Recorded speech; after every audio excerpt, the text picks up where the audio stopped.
سرکار دو عالم صلی اللہ علیہ وسلم نے فرمایا افغیر اللہ تأمرونی اعبد، تم چاہتے ہو کہ میں اللہ کے سوا کسی اور کی عبادت برداشت کر لوں؟ ایھا الجاہلون، جہالت کے بیماروں، میں تمہاری بات سنوں یا عرش بری سے ہونے والی مسلسل تنبیہ کو سنوں؟ وَلَقَدْ أُوحِيَ إِلَيْكَ وَإِلَى الَّذِينَ مِن قَبْلِكَ لَئِنْ أَشْرَكْتَ لَيَحْبَطَنَّ عَمَلُكَ وَلَتَكُونَنَّ مِنَ الْخَاسِرِينَ۔ پیغمبر، یہ بات آپ کو بھی کہی جا رہی ہے، آپ سے پہلے انبیاء اور رسول کو بھی کہی گئی کہ اگر آپ نے بھی میرے حقوق میں کسی اور کو شریک بنایا تو آپ بھی، اب اگر گرامر کے مطابق ترجمہ کروں نہیں تو شاید آپ حضرات کو بھی کچھ ناگوار گزرنے لگے کہ بے ادبی ہو رہی ہے۔ میرے حقوق میں کسی اور کو شریک بنا لیا تو آپ بھی میرے غضب سے نہیں بچ سکے۔ محبوب ہونے کے باوجود محبت کا یہ عالم ہے کہ سرکار دو عالم صلی اللہ علیہ وسلم کے لباس کی ادائیں قرآن کی آیات بن رہی ہیں۔ محبت کا یہ عالم ہے کہ تمام انبیاء اور رسول کا امام بنا دیا اپنے محبوب کو۔ دیکھا میرا محبوب چادر اوڑھ کے آ رہا ہے تو ارشاد ہوا یا ایھا المدثر، دیکھا کمبل اوڑھ کے آ رہا ہے، ارشاد ہوا یا ایھا المزمل۔ محبت کا یہ عالم ہے کہ حضور جس شہر میں چلتے ہیں اس شہر کے در و دیوار کے تذکرے عرش بری پہ ہو رہے ہیں۔ محبت کا یہ عالم ہے کہ سرکار دو عالم صلی اللہ علیہ وسلم کو پوری کائنات کا خلاصہ بنا دیا۔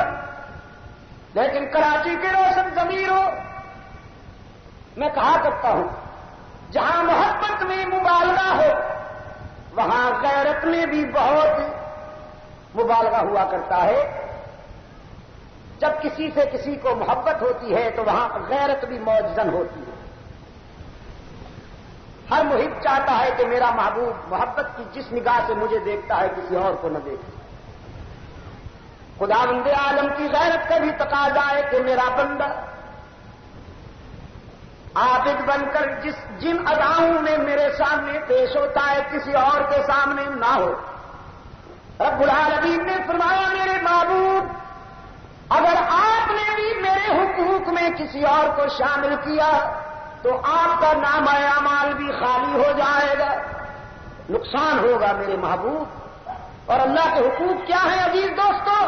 یہ اللہ کا حق ہے کہ سجدہ اسی کا کیا جائے، یہ اللہ کا حق ہے کہ ہر جگہ موجود اسی کو مانا جائے، یہ اللہ ہی کا حق ہے کہ مختار کل اسی کو کہا جائے، یہ اللہ ہی کا حق ہے کہ علام الغیوب اسی کو کہا جائے، دستگیر و کارساز اسی کو کہا جائے، رزق دینے والا، اولاد دینے والا، عزت دینے والا، بلندیاں عطا کرنے والا اسی کو سمجھا جائے۔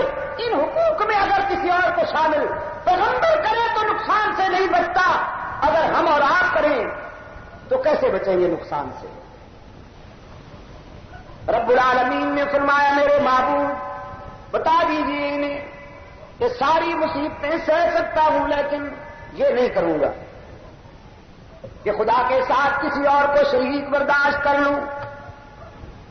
لیکن میرے معبود یہ سفر تنہا کیسے کٹے گا؟ سارا معاشرہ عداوت پر تلا ہوا ہے، ساری سوسائٹی انتقامی جذبات رکھتی ہے۔ رب العالمین نے فرمایا میرے محبوب آپ ان کی مخالفتوں اور عداوتوں کا فکر نہ کیجیے، میں آپ کے لیے ایک ایسا دوست منتخب کرتا ہوں، میں آپ کو ایسا رفیق عطا کرتا ہوں جس کی وفائیں تجھے ساری دنیا سے مستغنی کر دیں گی۔ وہ آپ کی ازدواجی تنہائی کو دیکھے گا تو اپنی بیٹی آپ کے نکاح میں دے گا، وہ آپ کے مشن کے لیے ضرورت محسوس کرے گا تو اپنا سب کچھ آپ کے قدموں میں ڈال دے گا. جب آپ معراج پر آئیں گے تو وہ آپ کی تصدیق کرے گا. جب آپ ہجرت کریں گے تو وہ کندھوں پہ اٹھائے گا. جب آپ بدر و احد کے مارکوں میں اتریں گے تو وہ آگے آگے لڑے گا. اور پھر جب آپ سبز گنبد میں ڈیرے لگائیں گے تو وہ وہاں بھی آپ کی تنہائی کو برداشت نہ کرتے ہوئے آپ ہی کے پہلو میں ڈیرے لگائے گا. صدیق اکبر رضی اللہ تعالی.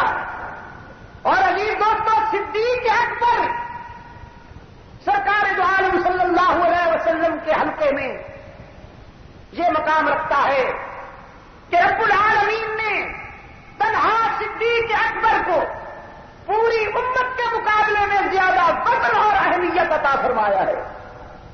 ایک مقام پر قرآن پاک میں ارشاد ہوا جب غزوہ تبوک کی تیاری ہو رہی تھی، اللہ کے رسول صلی اللہ علیہ وسلم نے اپنے رضاکاروں کو حکم دیا کہ رومی بھیڑیے اسلام کی شمع کو بجھانے کے لیے تیاریاں کر رہے ہیں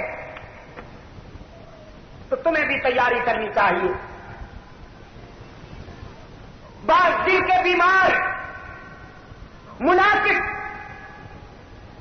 مجاہدین اسلام کی حوصلہ شکنی کرنے کے لیے موسم کی گرمی، وسائل کا فقدان، بے سر و سامانی کو آڑ بنا کر یہ کہنے لگے کہ اس جنگ میں ہمیں نہیں جانا چاہیے، مار کھا جائیں گے. ان کی بڑی تیاری ہے، ہمارے پاس ساز و سامان نہیں ہے.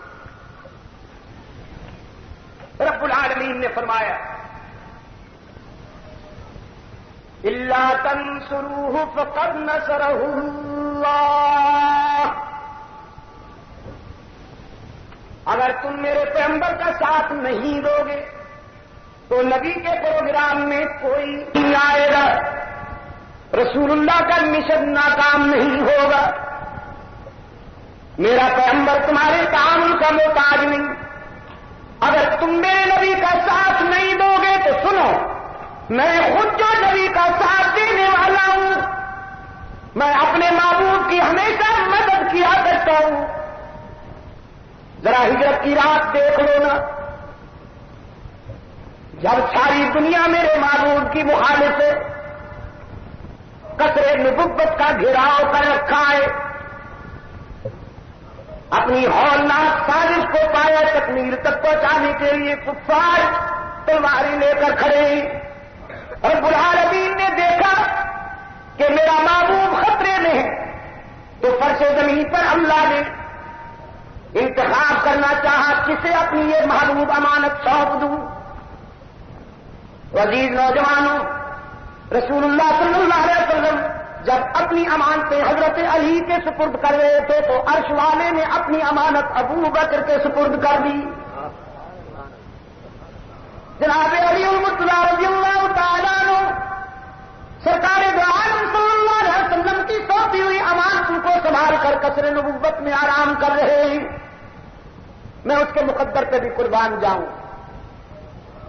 بہت عظیم مقام ہے یہ بھی کہ جسے رسول کا بستر نصیب ہو گیا، جس پر اللہ کے رسول نے اعتماد کیا. بہت بڑا مقام ہے.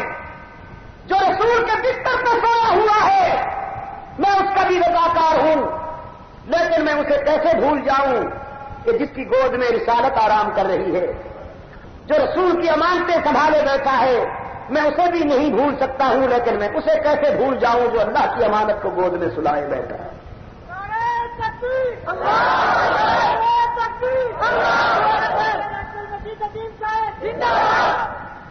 صدیق اس کو کہتے ہیں جس کے لبوں پہ کبھی جھوٹ. قرآن کریم میں حضرت ابراہیم علیہ الصلوۃ والسلام کو اللہ نے صدیق کہا، اور انبیاء کے بعد پوری انسانیت میں یہ سب تنہا ابو بکر کے حصے میں آیا کہ رب کے رسالت نے انہیں صدیق کہا. اور صدیق کے معنی یہ ہے کہ جس کے لبوں پہ کبھی جھوٹ نہیں آتا. اب دیکھیے اسی ہجرت کی شب اپنے قائد کے ساتھ چلے جا رہے ہیں رات کے اندھیرے میں کہ سامنے سے آتے ہوئے مشرک نے حضرت صدیق اکبر رضی اللہ تعالیٰ عنہ کے قریب گزرتے ہوئے پوچھا، ابو بکر آپ کے ساتھ یہ دوسرا کون ہے؟ ذرا فاصلے پر تھا وہ رسول اللہ سے، پہچان نہ سکا رات کے اندھیرے میں۔ حضرت صدیق اکبر رضی اللہ تعالیٰ عنہ نے دل سے پوچھا، اس کے سوال کا کیا جواب دوں؟ سچ کہتا ہوں تو راز پاس ہو جائے گا، جھوٹ بولتا ہوں تو صداقت کی زمین پہ داغ آ جائے گا۔ تو فراست صدیقی نے فوراً جواب ڈھونڈ لیا، فرمایا رجل یہدی السبیل، یہ جو میرا دوسرا ساتھی ہے وہ مجھے راستہ بتانے والا ہے۔ مشرک تو فبہت الذی کفر ہو گیا، اس نے سمجھا کہ یہ جو دوسرا ساتھ ہے ابو بکر کے، شاید یہ اس لیے ساتھ رکھا ہوا ہے کہ راستے کا تشخص نہیں ہے تو وہ اسے راستہ بتا رہا ہے۔ صدیق اکبر تو اپنے انداز میں کہہ گئے کہ میرا قائد ہے، میرا راہبر ہے، میرا رہنما ہے، دنیا کا راستہ بھی یہی بتاتا ہے اور عقبہ کا راستہ بھی یہی بتاتا ہے۔ اور عزیز نوجوانوں، خداوند عالم ابو بکر کی سچائی کو بیدار رکھنے میں کتنا حساس ہے۔ صرف ایک واقعہ، بارگاہ رسالت میں ایک بوڑھے یہودی نے آ کے یہ شکایت کی کہ محمد مجھے تیرے ابو بکر نے مارا۔ حضور اکرم صلی اللہ علیہ وسلم نے فرمایا ابو بکر نے مارا ہے؟ وہ کہنے لگا جی دیکھیے میری گالوں پہ انگلیاں پرنٹ ہو گئی ہیں، ابھی ابھی مار کھا کے آیا ہوں، بڑا سخت مارا۔ حضور اکرم صلی اللہ علیہ وسلم نے فرمایا تو نے مارنے والے کو پہچانا تھا اچھی طرح سے؟ کہیں وہ ابن خطاب تو نہیں تھا، فاروق اعظم تو نہیں تھا؟ یہ حضور اکرم صلی اللہ علیہ وسلم نے اس لیے وضاحت طلب کی کہ ایسی کارروائیاں اکثر ابن خطاب ہی کی ہوا کرتی ہیں۔ اس یہودی نے کہا نہیں میں اچھی طرح پہچانتا ہوں، آپ بلا لیجئے، پوچھ لیجئے مجھے ابو بکر ہی نے مارا ہے۔ اب سرکار عالم صلی اللہ علیہ وسلم نے جناب صدیق اکبر کو طلب کیا اور پوچھا ہل نقلہ یا ابا بکر، کیا آپ نے واقعی اس یہودی کو مارا؟ جناب صدیق اکبر رضی اللہ تعالیٰ عنہ نے عرض کیا اللہ کے رسول مارا تھا اور اب بھی میرا غصہ ٹھنڈا نہیں ہوا، اگر آپ اجازت دیں تو۔ اللہ کے رسول صلی اللہ علیہ وسلم نے فرمایا مگر کیوں، آپ کا تو یہ ذوق نہیں ہے؟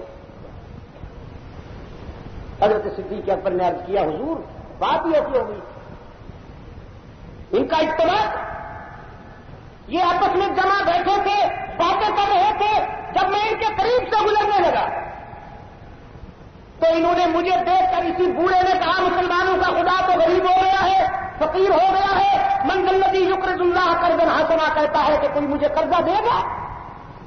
یہ خود بھی فقیر ہے، ان کا خدا بھی فقیر ہے، ہم خود بھی غنی ہیں، ہمارا خدا بھی غنی ہے۔ تو حضور پھر میں خدا کی شان میں یہ توہین کیسے برداشت کرتا؟ میں نے آگے بڑھ کر دو اسے للکارا کہ تیار ہوگا، پھر سچے خدا کا سچا بندہ آ رہا ہے۔ یہ باقی تو سب بھاگ گئے، یہ میرے ہاتھ آ گیا، اٹھا کے جو میں نے ایک مارا اور یہ کٹی ہوئی پتنگ کی طرح لڑکھڑاتا ہوا گرا۔ میں انتظار کرتا رہا کہ اٹھے تو ایک اور اس کی خدمت میں پیش کر کے ثواب دارین حاصل کروں، لیکن وہ ایک تھپڑ اتنا کاری تھا کہ یہ دوبارہ اٹھ ہی نہ سکا۔ اب سرکار عالم صلی اللہ علیہ وسلم نے اس یہودی سے کہا کیا تم نے خدا کی شان میں یہ گستاخانہ جملہ کہا ہے؟ وہ یہودی کہنے لگا جی نہیں مولا خوش رکھتے بادشاہ ایسی کوئی نہیں رکھتے، یہ تو فن ہے نا ان کے پاس مکر جانے کا۔ ان کی کتابوں میں لکھا ہے التقیۃ جنۃ المؤمن، جھوٹ بولنا یہ ڈھال ہے مومن کی۔ واہ بھائی واہ، کہ اگر خطرہ محسوس کرو فوراً جھوٹ بول کے جان بچا لو۔ التقیۃ جنۃ المؤمن، انا للہ و انا الیہ راجعون، من شعائر الدین، التقیۃ من شعائر الدین، لا حول۔ حضرت جعفر صادق رضی اللہ تعالیٰ عنہ سے یہ روایت ہے کہ یہ میرے بھی دین میں تقیہ شامل ہے اور میرے آبا و اجداد کے دین میں بھی تقیہ شامل ہے۔ خیر میں یاد کر رہا تھا، جھوٹ بول گیا بھائی، رسول اکرم صلی اللہ علیہ وسلم نے حضرت صدیق اکبر کی طرف سوالیہ نظروں سے دیکھا اور فرمایا ابو بکر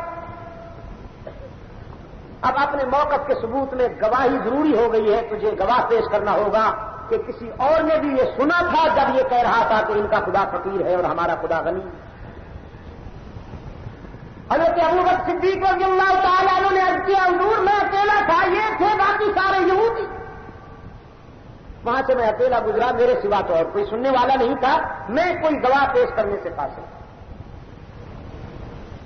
حضور اکرم صلی اللہ علیہ وسلم نے بڑی سنجیدگی کی نگاہوں سے صدیق اکبر کی طرف دیکھا، وہ پیغمبر کی نگاہیں کہہ رہی تھی کہ گواہی ضروری ہے، ورنہ ہو سکتا ہے کہ میں ایک انصاف کے تقاضے پورے کرتے ہوئے یہودی سے کہوں کہ وہ بدلہ لے اور تجھے جوابی تھپڑ دے۔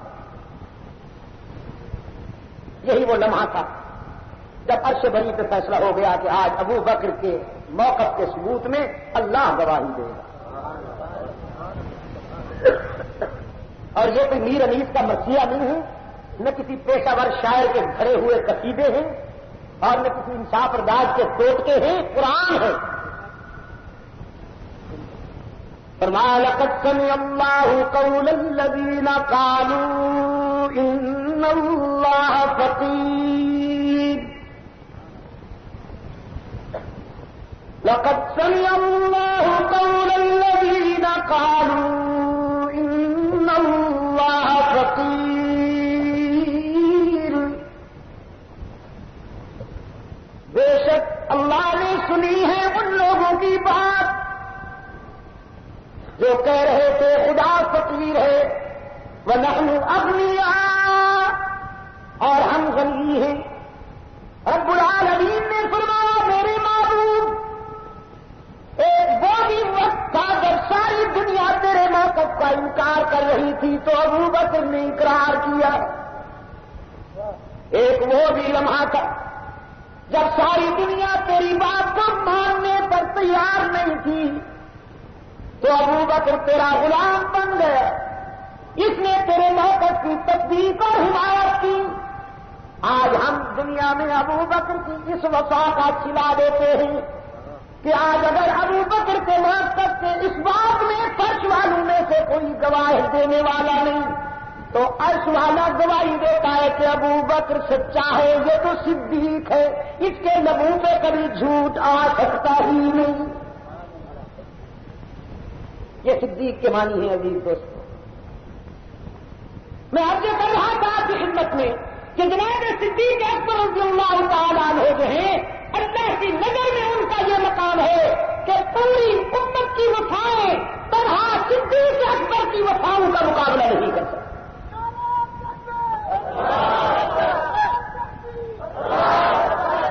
وسیع رسول بھی صدیق ہے اور خلیفہ بلا فخر بھی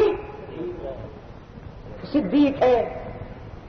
اگر کوئی بیمار جنس، کوئی اجڑی ہوئی جنس دن میں 5 مرتبہ لاؤڈ اسپیکر پر کہتی رہے کہ نہیں کوئی اور ہے، اس سے کیا فرق پڑتا ہے؟ وسیع رسول وہی ہے کہ جس کے متعلق سرکار دو عالم صلی اللہ علیہ وسلم نے اپنی دنیاوی زندگی کے آخری لمحات میں فرمایا مرو ابا بکر، میرے ابو بکر کے پاس جاؤ کہ وہ میری غمزدہ امت کی امامت کرے۔ حضرت صدیق رضی اللہ تعالی عنہ، حضرت صدیق اکبر کی نقطۂ جگر رحمت عالم صلی اللہ علیہ وسلم کی خدمت میں عرض کرتی ہے حضور میرا باپ بہت رفیق القلب ہے، بڑا نرم دل ہے، جب وہ آپ کو مصلے پر نہیں دیکھے گا تو کس طرح وہ مصلے پر جائے گا، یہ اس کے بس کی بات نہیں ہے، حضور کسی اور کے لیے حکم فرما دیں۔ صدیقہ کی سوچ بھی صحیح تھی لیکن پیغمبر کا اشارہ تو اللہ کے حکم کے مطابق تھا۔ چنانچہ یہاں پر علماء کرام سے پوچھیے کہ رسول اکرم صلی اللہ علیہ وسلم کے لہجے میں بڑا برہمی آ گئی اور حضور نے غصے کے ساتھ فرمایا تم چپ رہو، تمہیں بولنے کا کوئی حق نہیں، اور پھر سنجیدگی سے فرمایا ابو بکر سے جا کے کہو کہ وہ میری امت کو نماز پڑھائے۔ وہ پیغمبر کا لہجہ بتا رہا تھا کہ یہ فیصلہ میرا نہیں اللہ کا کہ میرے بعد میری امت کا قائد کون ہے؟ جناب صدیق 17 نمازیں حضرت صدیق اکبر نے رسول اکرم کی زندگی میں امت کو پڑھائی.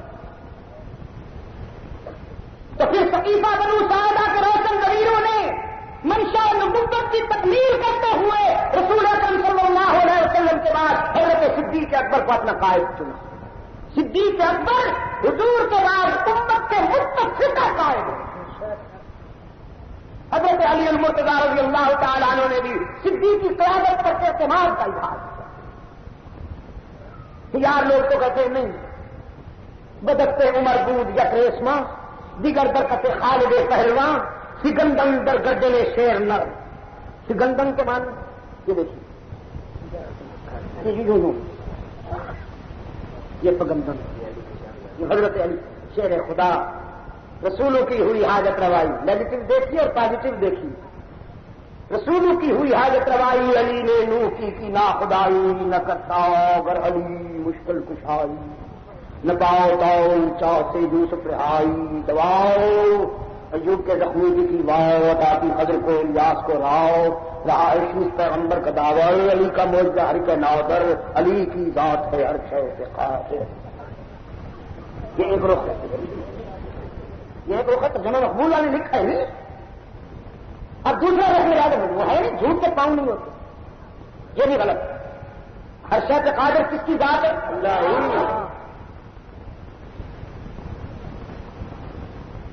قرآن پاک کیا کہتا ہے؟ فرمایا یوم لا یخزی اللہ النبی والذین آمنوا معه نورهم یسعی بین ایدیہم وبایمانہم یقولون ربنا اتمم لنا نورنا ربنا اتمم لنا نورنا واغفر لنا انك على كل شيء قدير. محمد عربی اور محمد کے چاہنے والے سچے رضاکار دنیا میں بھی یہی کہتے رہے اور حشر میں بھی یہی کہیں گے کہ تو ہی ہے قادر مطلق. انك على كل شيء قدير. اور انہوں نے کیا کہا؟ علی کی ذات ہے ہر شے پہ قادر. یہ بادشاہ کون کون گل ہے؟ ایسے کہ اللہ کا پیارا ہے. میرے عزیز دوستو، اگر یہ کہا جائے کہ ایسی حضرت خالد لے آئے، ایک عمر لے آئے اور شیر نر کے گلے میں ڈال کر انہیں پکڑا اور پھر اس طرح مجبور کر کے انہیں لے گئے، وہ چاہتے تو نہیں تھے، جبرن بس بیٹھ کر دیا. ان کا ایک مجتہد حصہ ہے. حضرت علی نے جو نمازیں پڑھی ہیں حضرت ابو بکر کے پیچھے، وہ بھی بس یوں کھڑے ہو جاتے تھے چپ کر کے، چپتے بھی رہتے تھے، اٹھتے بھی رہتے تھے، سجدے بھی کرتے تھے، قعود بھی کرتے تھے. بعد میں جب اکیلے ہو جاتے تھے تو پھر تنہا نماز دوبارہ پڑھتے تھے. ماشاء اللہ، کیا شجاعت ہے صاحب، کیا بہادری ہے، کیا حق پرستی ہے، کیا اظہار صداقت. اہل سنت کا عقیدہ یہ ہے کہ حضرت علی رضی اللہ تعالیٰ عنہ نے خدا کے سوا کسی سے ڈرنا سیکھا ہی نہیں. اہل سنت کا عقیدہ یہ ہے کہ علی صرف خدا کا ڈرنا جانتا ہے. حضرت علی رضی اللہ تعالیٰ نے خدا کے سوا کسی سے نہیں ڈر سکتے. اگر صدیق اکبر کی قیادت حضرت علی کی نظر میں صحیح نہ ہوتی تو ساری دنیا چاہے ایک طرف ہوتی، حضرت علی رضی اللہ تعالیٰ عنہ کو کوئی مجبور نہیں کر سکتا. جناب علی المرتضی رضی اللہ تعالیٰ عنہ نے صدیق اکبر کی قیادت پر اعتماد کیا، وزیر بنے، مشیر رہے. ہر مرحلے میں جناب صدیق اکبر رضی اللہ تعالیٰ عنہ کو مشورے دیے. لشکر خامہ کی روانگی کے وقت جس طرح دوسرے صحابہ رضوان اللہ علیہ مجمعین کی رائے تھی، حضرت علی کی رائے لیے کہ اسے نہ بھیجا جائے. لیکن صدیق اکبر رضی اللہ تعالیٰ عنہ نے فرمایا میں یہ اپنی سوچ کے مطابق نہیں بھیج رہا ہوں، کتاب رسول کے جذبے کے تحت بھیج رہا ہوں. میرے آقا کی زندگی کی یہ آخری تمنا تھی کہ اسامہ یہ لشکر لے کے جائے اور باطل سے ٹکرائے. اب تم سب بھی اگر مجھے روکو تو ابو بکر کتاب رسول کو نہیں چھوڑ سکتے. چنانچہ حضرت علی رضی اللہ تعالیٰ عنہ کے بڑے تاریخی جملے ہیں، فرماتے ہیں کہ ہمیں یقین ہو گیا کہ اللہ نے اپنے محبوب کی امت کی قیادت کے لیے ابو بکر کا سینہ کھول دیا۔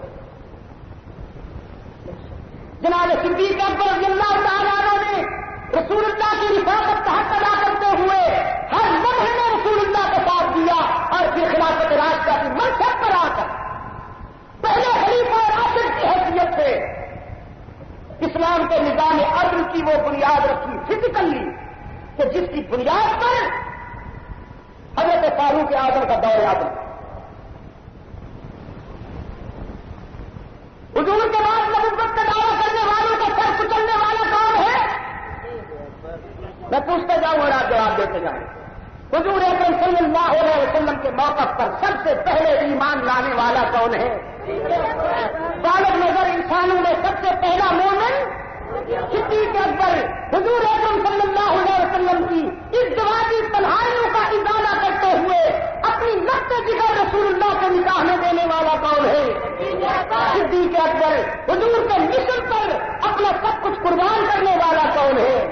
معراج رسول کی تصدیق کرنے والا کون ہے؟ ہجرت کی سب رسول اللہ کو اپنے کندھوں پر اٹھانے والا، غار ثور میں حضور کو اپنی گود میں سلانے والا، پھر غار ثور سے لے کر مدینہ طیبہ تک لے آنے والا، بدر میں ساتھ نبھانے والا، احد میں مارے کھانے والا، ہر سرد و گرم میں، سفر میں حضر میں، بر میں بہر میں، دریاؤں میں صحراؤں میں، زندگی کے ایک ایک لمحے میں جس نے رسول اللہ کا ساتھ نبھایا اور وفا کی، وہ کون ہے؟ تو آپ میرے سوال کا جواب ذرا دل کی گہرائیوں سے دیتے جائیے کہ فتنہ انسیوں کا یار مٹایا کس نے؟ وہ جو دور بیٹھے ہیں، وہ میری تمنا ہے کہ ان کے دل کی گہرائیوں سے بھی گونج نکلے، صدیق فتنہ انسیوں کا یار مٹایا کس نے؟ وہ شرما رہے ہیں کچھ، وہ دور بیٹھے۔ اتنا انسیوں کا لاب مٹایا کس نے؟ زور زدت کا زمانے سے ہٹایا کس نے؟ تارے کو روم کو مٹی میں ملایا کس نے؟ اور کفر کو موت کا پیغام سنایا کس نے؟ ساری اسنائل آئے اللہ کا سردائی ہے، جا کے بھی پہلو محمد نے جگہ پائی ہے، یا تو صدیق کے اوصاف کا اقرار کرو، ورنہ لازم ہے کہ قرآن سے انکار کرو کہ قرآن کا تو ایک ایک زاویہ، قرآن کا تو ایک ایک اسلوب ابو بکر کا حامی ہے، مصطفیٰ کا ہم سفر۔ آپ کو ان ناموں نے بیدار کیا ہے، یقین کیجیے، خدا کی قسم۔ اس دن اگی ایک مقام ہے مانسہرہ کے ذرا آگے، تو وہاں میرا پروگرام تھا غالباً 29 جولائی کو، سارا یہ دورہ تھا بدل کا، بدگرام کا، بشام تک کا۔ وہاں پر کچھ دوست ملنے کے لیے آئے، یہی کراچی کے تھے، وہاں گئے ہوئے تھے، چھٹیاں گزار رہے تھے۔ وہاں بہت سے علماء کرام جمع تھے، بہت بڑا حلقہ، اور اس میں بیٹھے ہوئے وہ کہنے لگے کہ اللہ کے فضل و کرم کے ساتھ اب کراچی بیدار ہو رہا ہے، اور اب اہل سنت و جماعت میں بیداری کی ایک بڑی مثبت لہر آئی ہوئی ہے، جو انشاءاللہ فکر و نظر کی تعمیر و تقویم میں بڑا تاریخ خاص کردار ادا کرے گی۔ اور پھر میرے نفس کو موٹا کرنے کے لیے انہوں نے کہا کہ یہ سب کریڈٹ ان کو جاتا ہے کہ ان کی کوششوں سے یہ سب کچھ ہوا۔ تو میں نے انہیں بھی کہا، آج آپ کے سامنے بھی کہہ رہا ہوں کہ مجھ جیسا بے عمل اور حقیر انسان آپ کو شاید کوئی اور نہیں ہے، میں تو کچھ بھی نہیں، میں تو آپ یقین فرمائیے کہ ان بندگان خدا کے قدموں میں بیٹھنے سے ہی علماء کرام کے ساتھ اور رفاقت کی وجہ سے اس کا کرم ہو گیا کہ اس نے میری زبان میں شاید کوئی تاثیر رکھ دی ہے اور آپ کے دلوں میں محبت پیدا کر دی۔ اللہ نے سلامت رکھے۔ اب